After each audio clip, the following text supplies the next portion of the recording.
My name is Natalie Hayes. I'm 32 years old, and 3 weeks ago, my parents said something in front of 30 people that permanently changed the way I see my own family. It happened during their 40th wedding anniversary celebration. Crystal glasses were glowing under chandelier light. Soft piano music floated through the house. Neighbors and former colleagues laughed near the lake-facing windows while complimenting everything my parents had built. From the outside, it looked like the kind of evening people would remember fondly for years. Near the end of dinner, my father stood up and gently tapped his champagne glass with a fork. The room quieted. He wrapped one arm around my mother and smiled proudly at the guests. "Thank you all for coming tonight," he said warmly. 40 years of marriage deserves a proper celebration. Applause filled the room. Then he added, "And to celebrate properly, we have a surprise." People leaned forward with curiosity. "Next week," he continued, "we're taking the whole family to Hawaii. 1 full week at the Four Seasons in Maui." The room erupted. My younger sister Emily clapped excitedly. Someone joked about sunscreen. Another guest laughed about beach cocktails. For a moment, warmth spread through my chest. The whole family. For once, I imagined a trip where I wasn't organizing seating charts or babysitting schedules. Just ocean air, quiet mornings, and maybe a chance to simply belong. So I smiled and asked the simplest question. "What time is our flight?" The silence that followed felt wrong immediately. My father looked at me for a second longer than usual. My mother's smile tightened, just slightly. Then my father said, loud enough for everyone in the room to hear, "You don't need to worry about that, Natalie." A few people chuckled awkwardly, assuming it was a joke. It wasn't. "You're not coming," he added casually. Someone near the table stopped mid-laugh. My mother took a small sip of champagne and spoke as if she were clarifying something obvious. "Someone has to stay home with the children," she said calmly. "Emily and Daniel deserve a real vacation." 30 pairs of eyes turned toward me. I was still holding a champagne glass in my hand. For a second, I thought I had misheard. "You'll watch Lucas and Sophie," my mother continued. "They adore you anyway." Emily avoided looking at me. Daniel gave a polite nod from across the table, like we had just finalized a small favor. Heat rushed into my face, but years of practice are powerful things. So I smiled. "Of course," I said. The conversation around us restarted almost immediately. Music rose again, glasses clinked. Someone began talking about snorkeling. The party continued as if nothing unusual had happened. But something inside me shifted quietly in that moment. Because what none of them knew, what none of them could possibly imagine, was that for the past 3 years I had been building a life they knew absolutely nothing about. And later that night, something would happen that would make it impossible for me to pretend everything was normal anymore. But that part came later. The truth is, that evening started hours earlier, long before the first guest arrived. The Hayes house looked flawless that morning. Sunlight reflected off the lake behind the property, turning the water into pale silver. Fresh flowers lined the entryway. Chairs were placed with careful symmetry. The dining table stretched across the living room like something from a magazine. None of it happened by accident. I arrived at 7 in the morning. I balanced grocery bags against my hip while searching for the spare key hidden beneath a ceramic planter beside the side door. The house was silent. It always was before everyone else arrived. Once inside, I set the bags on the kitchen counter and tied my hair back. Lists were everywhere. My mother's handwriting covered the kitchen island. Seating charts, menu revisions, reminders about candle placement. At some point overnight, she had decided the place cards needed to be rewritten because 2 couples apparently didn't share compatible energy. So I rewrote all 60. By 9 o'clock, my feet already ached, but the upstairs bedrooms were still quiet. My parents were sleeping. Meanwhile, I arranged centerpieces, polished glasses until they reflected the light perfectly, and adjusted the chairs around the table so everything looked exactly right. That was normal. I always arrived first. Around 10, the front door opened. My younger sister Emily walked in, wearing oversized sunglasses even though she was already indoors. Her husband Daniel followed behind her, scrolling through emails on his phone. "There you are," Emily said cheerfully when she saw me. "Mom said you'd already started. Lifesaver." She leaned in for a quick air kiss and walked past me before I could respond. Seconds later, 2 small bodies ran into the kitchen. "Aunt Natalie!" Lucas wrapped his arms around my waist. Sophie followed behind him, clutching a stuffed rabbit almost as big as she was. Within minutes, I was crouched on the floor tying shoelaces and wiping sticky juice off tiny hands while Emily discussed vacation outfits with my mother, who had finally come downstairs. My mother glanced toward me briefly. "Natalie, make sure the silverware lines up evenly," she said. Guests notice details. Guests always notice details. They just never noticed who prepared them. By the time afternoon arrived, the house buzzed with activity. Caterers carried trays through the hallway. My father inspected wine bottles like rare artifacts. Every few minutes, someone called my name asking where something was. Candles, extra chairs, serving spoons. At one point, a catering assistant approached me near the kitchen doorway. "Are you family?" she asked politely. "Or staff?" Before I could answer, my mother spoke from across the room. "She's helping today." Helping. That word followed me the rest of the afternoon. I helped arrange appetizers. I helped dress the children. I helped reorganize decorations when my mother changed her mind again. By early evening, exhaustion settled deep into my shoulders. I slipped into the downstairs bathroom and changed into a simple black dress. Nothing bold. Nothing that would draw attention. Guests began arriving shortly after 6. Laughter filled the entryway. Compliments floated through the air. Emily stood near the center of the room, glowing with attention while proudly introducing Daniel's latest promotion. At one point, a woman asked my mother who I was. My mother smiled politely. "This is my other daughter, Natalie," she said. "She helps keep everything running." The woman nodded politely and turned away. I carried a tray through the crowd collecting empty glasses. People handed me plates without asking, and I took them, because that's what I always did. Near the hallway mirror, I caught a glimpse of my reflection. Careful smile, tired eyes, shoulders slightly curved inward. And for the first time in a long time, a quiet thought crossed my mind. What if I had never really belonged here at all? For a long moment, I kept staring at my reflection in the hallway mirror. The music behind me continued. Laughter rolled across the living room like nothing unusual had happened. Glasses clinked. Someone near the windows began telling a story that made the entire group laugh. The evening moved forward smoothly, perfectly, just without me. I picked up the tray again and walked back into the dining room. My steps stayed quiet out of habit, automatically keeping to the edges of the crowd where people rarely noticed me unless they needed something. Across the room, my father stood near the fireplace, retelling one of his familiar stories from his banking career. Every few seconds, another wave of laughter rose from the circle around him.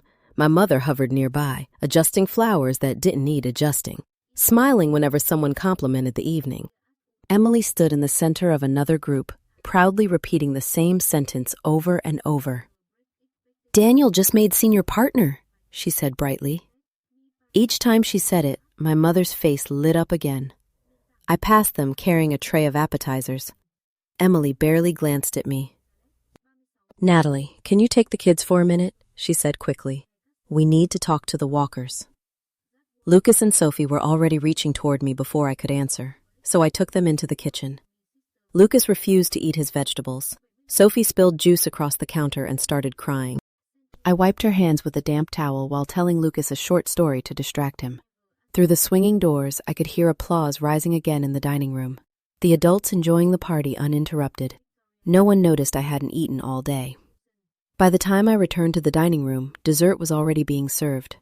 Guests had gathered closer together as if they sensed something else important was about to happen. My father slowly stood again and tapped a fork against his champagne glass. The sound rang clearly through the room. "Friends," he began warmly, sliding his arm around my mother's shoulders. 40 wonderful years. People clapped again. I stopped near the doorway, holding empty plates, watching from the familiar distance between being present and actually belonging. Then he repeated the surprise about Hawaii again for the guests who hadn't heard it earlier. Cheers filled the room a second time. For a split second, the warmth returned. Maybe the earlier moment had been misunderstood. Maybe someone would clarify. Maybe someone would say something different. Instead, the same thing happened again. I stepped forward slightly. "That sounds amazing," I said carefully. "What time is our flight?" The silence was immediate. Heavy. Uncomfortable. My father looked at me slowly. "You don't need that information," he said. Someone nearby laughed uncertainly. I waited. "You're not coming," he added.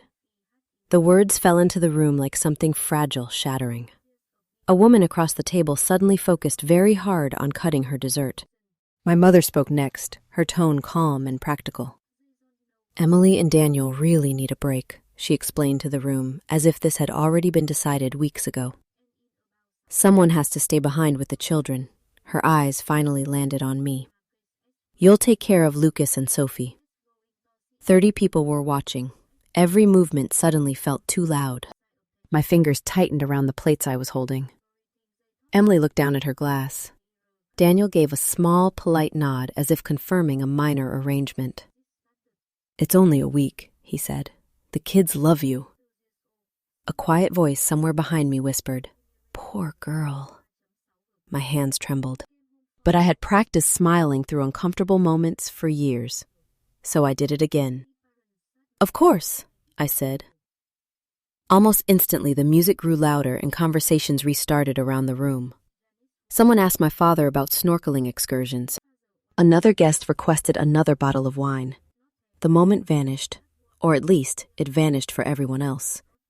I walked back into the kitchen and pushed the swinging door closed behind me. The sound of the party disappeared immediately. Only the low hum of the refrigerator remained. I set the plates in the sink and turned on the faucet. Water rushed over porcelain while my reflection stared back at me in the dark kitchen window. My expression looked calm, controlled, carefully practiced. But something inside me had shifted. Not broken, not shattered, more like a hairline crack forming somewhere deep beneath the surface. The kitchen door opened again a few minutes later. Emily stepped inside and closed it halfway behind her. "Hey," she said quietly. I kept rinsing plates. "Don't make this into something bigger than it is," she continued. I turned the water off slowly. "Bigger than what?" I asked. She leaned against the counter, already impatient. "It's just practical. Daniel and I really need this trip. Things have been stressful lately."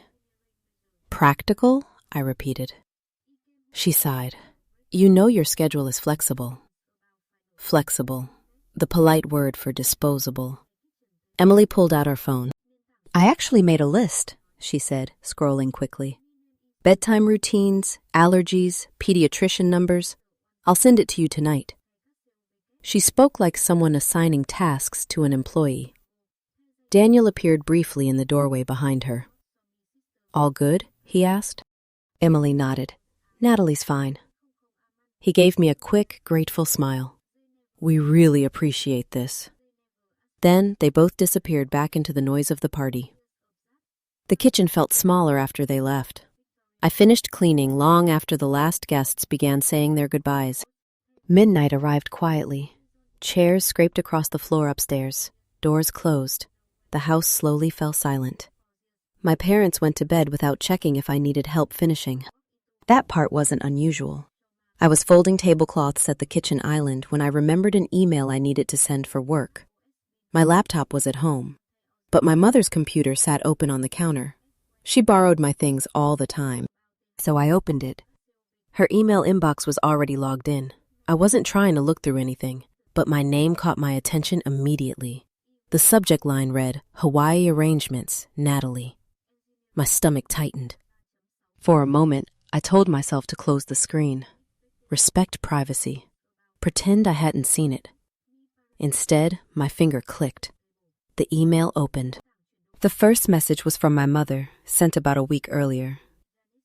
Keep Natalie here to watch the kids. She doesn't have anything important going on anyway. It's basically free help. The words blurred for a second. Then they sharpened again. Below it was Emily's reply. Exactly. She'll probably feel useful for once. Kind of sad, honestly, but it works out perfectly. I read the messages again. Free help. Useful for once. Kind of sad.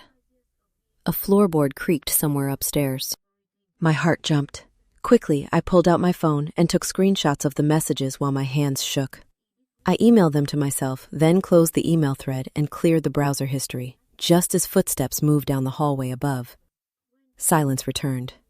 I shut the laptop slowly. For years I had sensed it. The small comments, the quiet expectations, decisions made without asking me. But suspicion still leaves room for hope. Proof removes it. I sat down at the kitchen table and stared at nothing.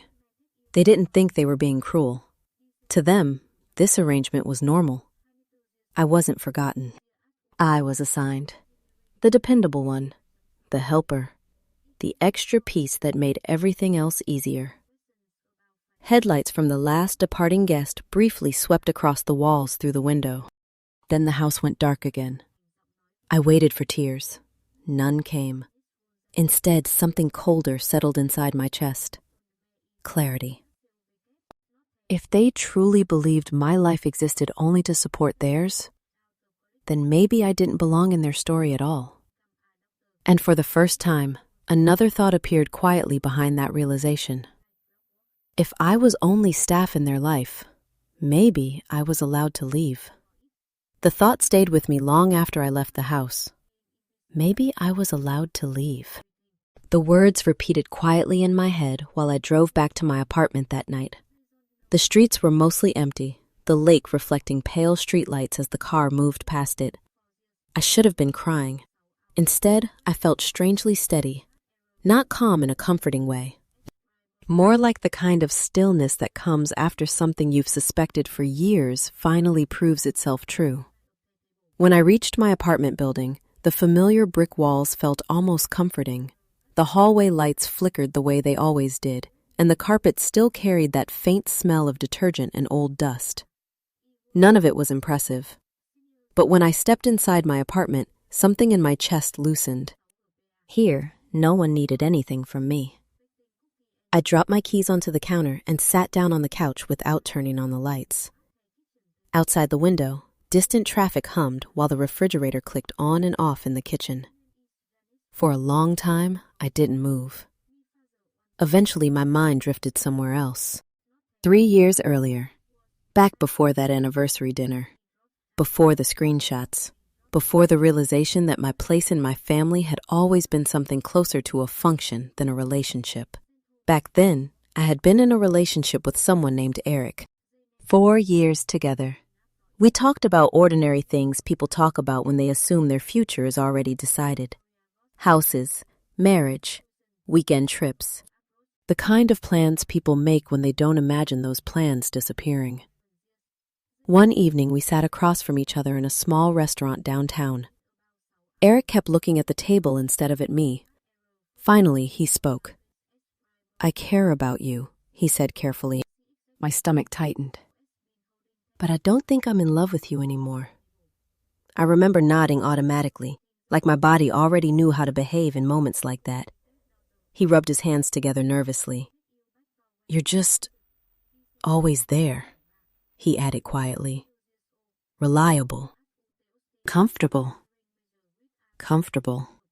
The same role I seemed to play everywhere." After he left the restaurant, I walked for nearly an hour without any direction. The streets were quiet, and most of the shops had already closed. Then I noticed a small pawn shop still lit up on the corner. The fluorescent light inside made everything look slightly washed out. For reasons I still can't fully explain, I went inside. The shop smelled faintly like metal and old electronics. Glass cases lined the walls filled with watches, rings, cameras, tools. That's when I saw it. A Canon DSLR sitting behind the counter. It had a few scratches along the body, but it had clearly been taken care of. Someone had even wrapped the strap neatly around the lens. The price tag read $180. Money I really should have saved. But something about it felt different, like holding it might give me something I didn't currently have. So I bought it. At first, photography was just a distraction, something to fill the evenings after work when my apartment felt too quiet. I started walking through the city with the camera hanging around my neck. I didn't photograph skylines or sunsets. Instead, I found myself pointing the lens at things most people walk past without noticing. A janitor eating dinner alone on a loading dock at midnight. An elderly woman waiting patiently at a bus stop long after the last bus had passed. A street vendor counting coins beneath dim fluorescent lights. Small moments. Quiet people. The kind of people who seemed invisible to everyone else. Somehow, I understood them immediately. Without planning it, I eventually named the project Invisible Women. I created an anonymous Instagram account to post the photos. No real name, no face, just images. At first, only a few strangers followed the page. Then a few hundred. Eventually, thousands. People began sending messages, sharing their own stories about feeling overlooked in their own lives. 12,000 followers later, the account was still a secret. My camera stayed wrapped inside a scarf at the back of my closet, the only thing in my life that belonged entirely to me. 3 weeks before the anniversary dinner, an email arrived. The sender was someone named Michael Chin. The message came from an art gallery in Monterey, California. At first, I assumed it was spam. I almost deleted it. Instead, I opened it and read it 3 times before closing my laptop without replying. Opportunities like that didn't happen to people like me. Not really. The only person who ever encouraged the photography was my Aunt Rachel, my mother's younger sister. In family conversations, she was usually described as unreliable because she had left her corporate job years ago and moved to the coast to open a small cafe and pottery studio. But she was the only person who ever looked at my photos and didn't treat them like a hobby.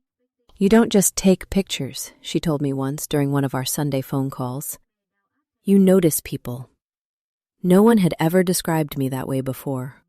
A week before the anniversary dinner, she called again. "I hope you're not upset," she said gently. "About what?"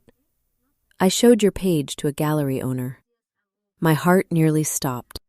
"That email, was that because of you?" I asked. "Yes," she said. "And he really believes in your work." Now, sitting alone in my dark apartment that night, that conversation replayed in my head. My phone buzzed on the table. Another message from Emily. Probably another long list of childcare instructions. I didn't open it. Instead, I opened my laptop. The email from the gallery was still sitting there in my inbox. Unread. Unanswered. My fingers hovered over the keyboard. For years I had stayed wherever I was needed. But for the first time, a different question appeared.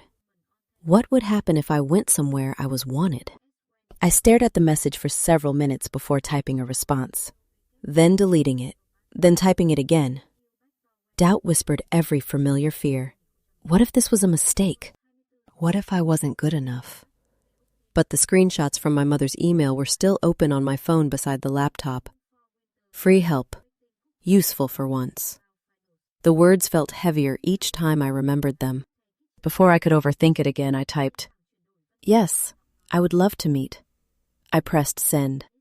The message disappeared instantly. For a moment, panic rushed through me. My first instinct was to send another email apologizing, explaining that I had reacted emotionally. Instead, I closed the laptop.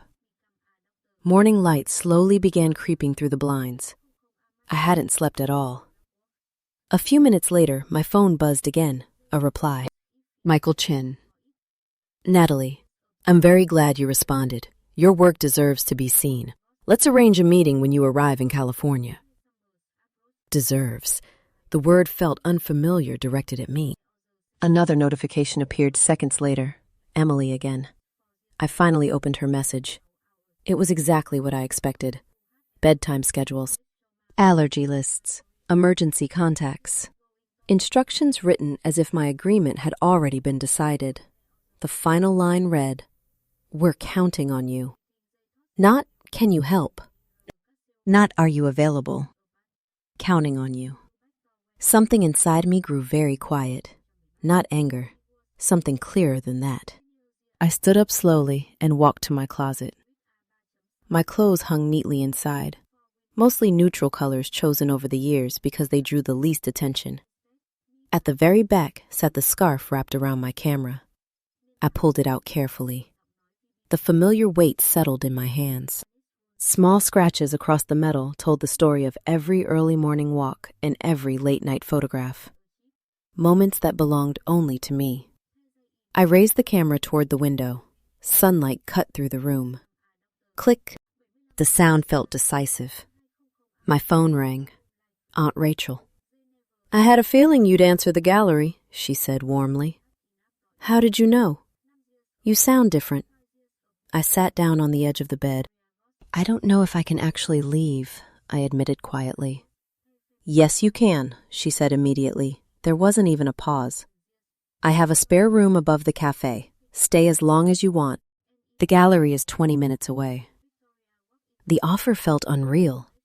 An exit I had never seriously imagined suddenly existed. "What about my family?" I asked. Rachel was quiet for a moment. Then she said softly, "When was the last time they asked what you needed?" I tried to remember. Nothing came. After we hung up, I walked slowly through my apartment.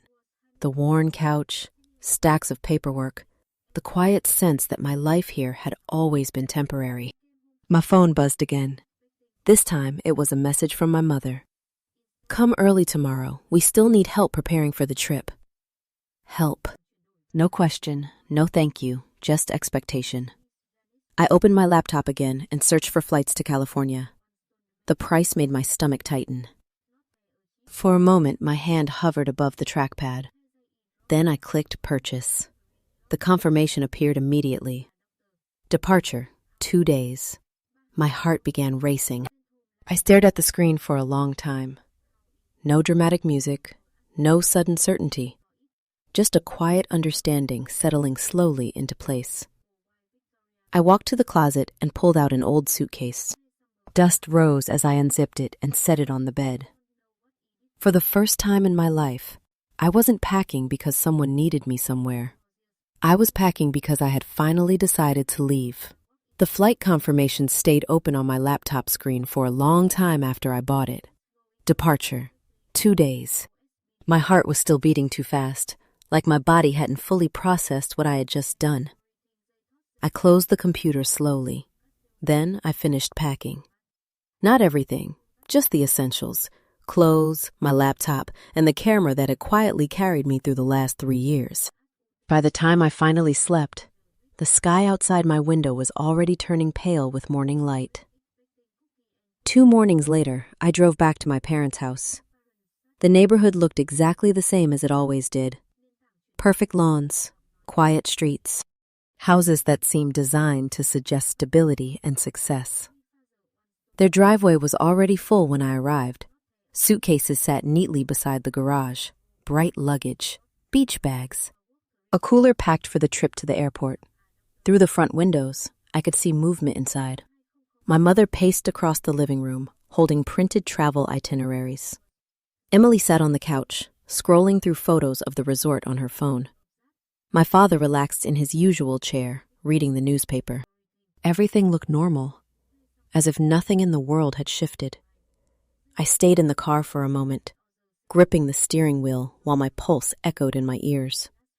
For 32 years, walking through that front door had always meant stepping into a role that was already decided for me. Today was going to be different. I opened the door and walked inside. My mother spoke immediately without looking up. "Natalie, perfect timing. Emily left the kids' schedules on the counter." My father turned another page of the newspaper. Emily glanced up briefly from her phone. No one noticed the suitcase sitting quietly in my trunk outside. "I need to talk to you," I said. My mother waved a hand dismissively. "If this is about the children's routine, everything is already organized." "It's not about that." Something in my voice finally made her pause. "What is it then?" I took a slow breath. "I won't be watching the kids." The room went silent. Emily sat up straight. What? I won't be available next week, I continued. I'm leaving tomorrow. My father lowered the newspaper slowly. Leaving where? California. The word felt strange coming out of my mouth. My mother let out a small laugh. For how long? I don't know. Emily stared at me like I had just spoken another language. Natalie, stop joking, she said. We leave for Hawaii in 2 days. I know. And you agreed to stay with the kids. No, I said quietly. You decided I would. Her expression hardened. We planned everything around you. You planned without asking me. The words hung in the room like something fragile about to break. My mother stood up. This is incredibly selfish, she said sharply. Family comes first. I held her gaze. Family came first when you excluded me from Hawaii. Her mouth opened slightly, then closed. That's completely different, she snapped. Someone had to be responsible. Why is that always me? No one answered. My father folded the newspaper carefully and placed it on the table. What exactly do you think you're going to do in California? He asked. It matters to me, I said simply. Emily shook her head. You're abandoning us over a hobby? The word hit harder than I expected, not because it hurt, because it revealed exactly how little they understood. It's not a hobby. Well, Emily said, her voice rising, I'm pregnant again. I need help. The announcement landed heavily in the room. For a second, the old instincts tried to return. The familiar reflex to fix everything, to step back into the role everyone expected. But the clarity from 2 nights earlier held steady. You can hire help, I said gently. That's not the same, she snapped. No, I agreed quietly. It isn't. My mother's voice turned cold. If you walk out now, don't expect things to be the same when you come back. I nodded slowly. I understand. And for the first time, I really did. The conversation spiraled from there. Accusations, ungrateful, impulsive, dramatic. My father warned I was making a mistake. Emily started crying. My mother repeated several times that I was tearing the family apart. Every word tugged at the old fears I had spent years trying to avoid. But I didn't change my answer. Eventually the room went quiet again. There was nothing left to argue. I turned toward the door. Natalie, my mother's voice stopped me. You're making a terrible decision. My hand rested on the doorknob. For years I had softened my words during moments like this, apologized, adjusted myself until everyone else felt comfortable again. This time, I didn't. No, I said calmly. I'm just saying no. The word felt unfamiliar, heavy, but also strangely freeing. Outside, warm afternoon air filled my lungs as I walked to the car. My hands didn't start shaking until I sat behind the wheel. I waited for regret. It never came. Instead, something lighter settled inside my chest. Terrifying, but peaceful at the same time. Because the word I had avoided my entire life hadn't destroyed anything. It had finally made space for me. I left before sunrise the next morning. The hallway of my apartment echoed softly as I rolled the suitcase toward the exit. Every sound felt louder than usual. The wheels on the floor, the click of the door closing, the faint hum of early traffic outside. This wasn't a vacation. It was a departure. I loaded the car carefully, clothes first, then my laptop. Finally, the camera bag, which I placed gently on top. When I closed the trunk, the sound felt final. I slid my apartment key into an envelope for the landlord and pushed it under the office door. Month-to-month lease, no forwarding address. Clean break. For a moment, I stood alone in the parking lot, wondering if I should feel afraid. Instead, I felt strangely calm. My phone vibrated in my pocket. 6 missed calls from my mother. 3 from Emily. I turned the phone face down on the passenger seat and started the engine. I didn't look back. The highway stretched ahead while the city slowly disappeared behind me. For the first few hours, I drove in silence. No music, no calls, just movement. Somewhere outside Des Moines, my car connected automatically to voicemail playback. My mother's voice suddenly filled the car. "Natalie, call me back immediately. You're overreacting. Your father is very upset." I ended the message. Silence returned. And for the first time, I noticed how loud my life had always been. Expectations, instructions, constant demands filling every quiet space. Now there was only the road. By afternoon, hunger forced me to stop at a roadside diner. The place smelled like coffee and grilled onions. The booths were worn smooth from years of travelers passing through. A waitress smiled at me. "Passing through?" "Yeah," I said. The answer felt unexpectedly easy. No explanations, no expectations. After eating, I stepped outside and noticed the wind moving through tall grass beside the highway. Without thinking, I grabbed my camera. A father helped his daughter climb into a pickup truck. A truck driver slept in the passenger seat of his cab with his hat pulled low. Ordinary moments, quiet people. Click. My first photograph since leaving. Something inside my chest loosened. The second day blurred into miles of open road. The windows stayed down. Warm air rushed through the car while music finally filled the silence. Late that night, curiosity got the better of me. I turned my phone on for a moment. A message appeared immediately from Emily. "Mom says if you're not home when we get back from Hawaii, you're dead to her." I stared at the words in the glow of the dashboard lights. They should have shattered me. Instead, they felt distant, like something said about someone I used to be. I deleted the message. Then I turned the phone off again. The silence afterward felt enormous and peaceful. By the third day, exhaustion forced me to slow down. At sunset, I stopped at an overlook where the land stretched endlessly beneath a sky painted orange and pink. I stood there alone for several minutes. Unexpected tears slid down my face. Not sadness, relief.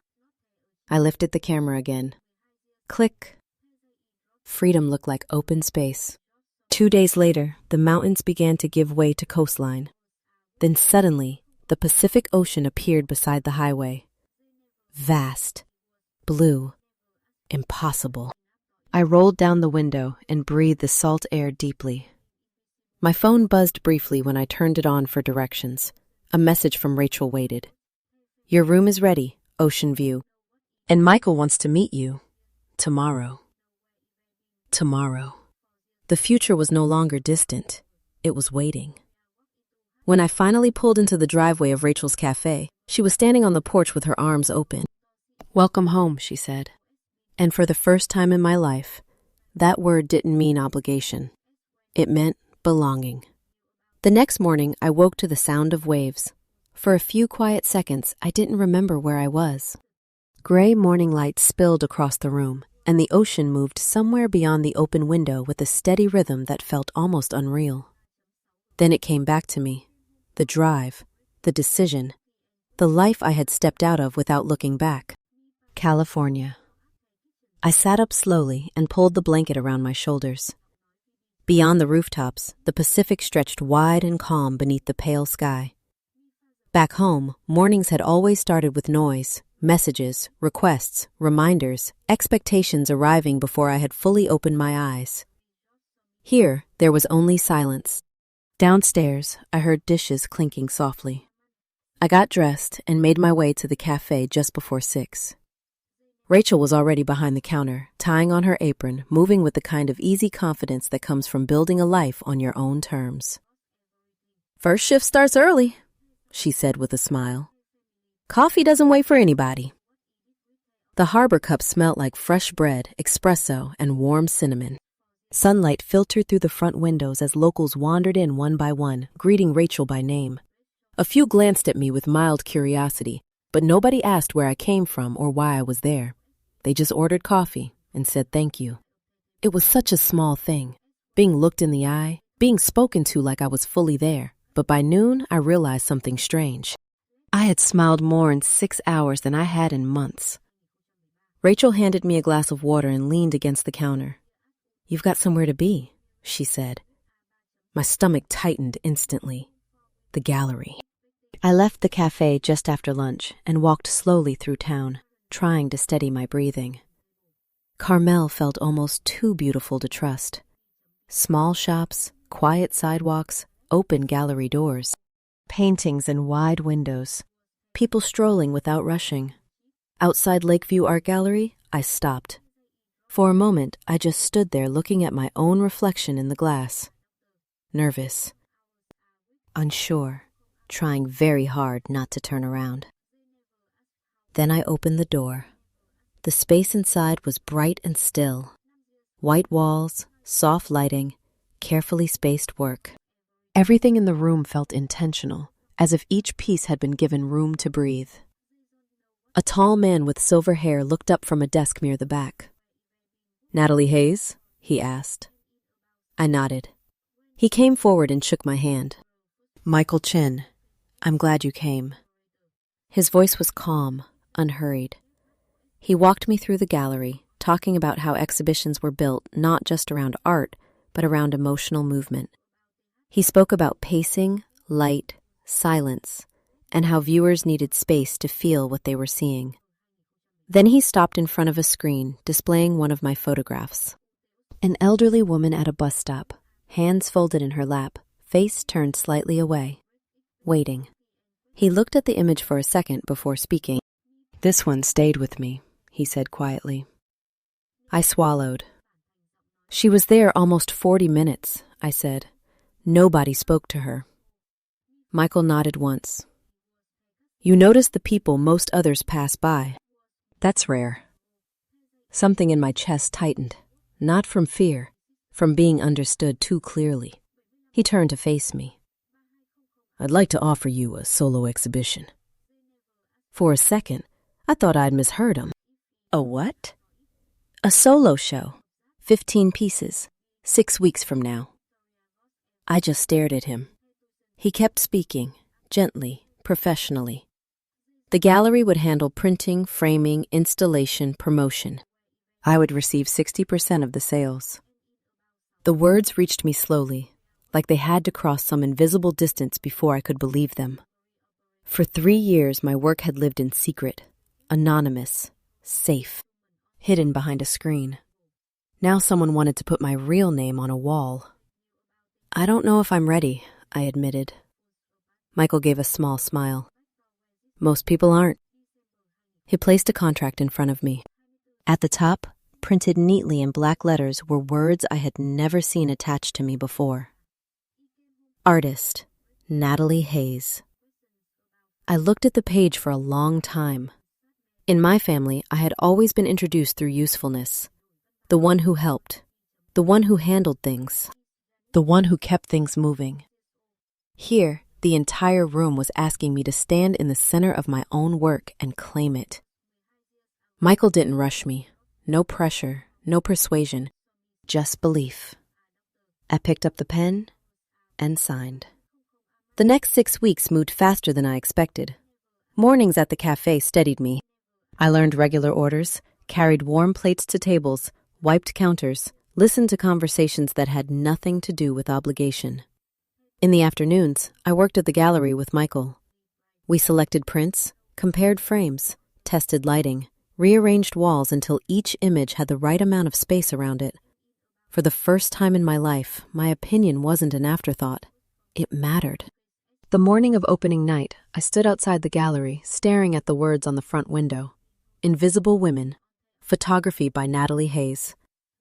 My name looked strange there, not because it was wrong, because it was finally visible. Michael stepped beside me.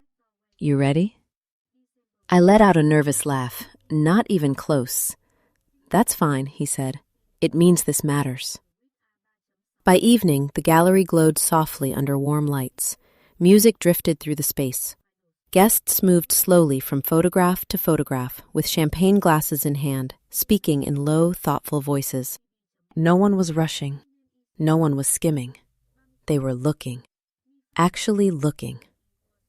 A woman paused beside one of my prints and turned toward me. "There's so much tenderness in these," she said. "It feels like the person behind the camera knows what loneliness looks like." For a second, I couldn't answer. Then Michael appeared near my shoulder, barely containing his excitement. "First sale," he whispered. A small red dot had been placed beside the bus stop photograph. "How much?" I asked quietly. 3,000. The number didn't feel real. I stared at the dot, then at the photograph, then back at him. A soft ripple of applause rose nearby as a few guests realized what had happened. Rachel found my hand and squeezed it once. "I told you," she murmured. Later, while I was speaking with a journalist, the front door opened. The air in the room changed before I even turned around. Emily walked in first. Her dress was too bright for the room, too loud against the muted tones of the gallery walls. Daniel came in behind her, still holding his phone, scanning the space with open confusion. For a moment they didn't see me. Then Emily's eyes found the title wall, then my name. Her expression changed instantly. "Natalie?" Her voice carried across the room. Nearby conversations softened. Not fully stopped, but shifted, like people were listening without wanting to seem like they were listening. Emily hurried toward me with her arms half lifted, like she wanted to turn this into a reunion. "We've been trying to reach you," she said breathlessly. "This is my opening night," I said. "Yes, and it's beautiful," she replied too quickly, glancing around at the walls without really seeing any of them. "But we need to talk." Daniel stepped closer. "Your family's worried." The word landed strangely, not proud, not impressed, not sorry, worried.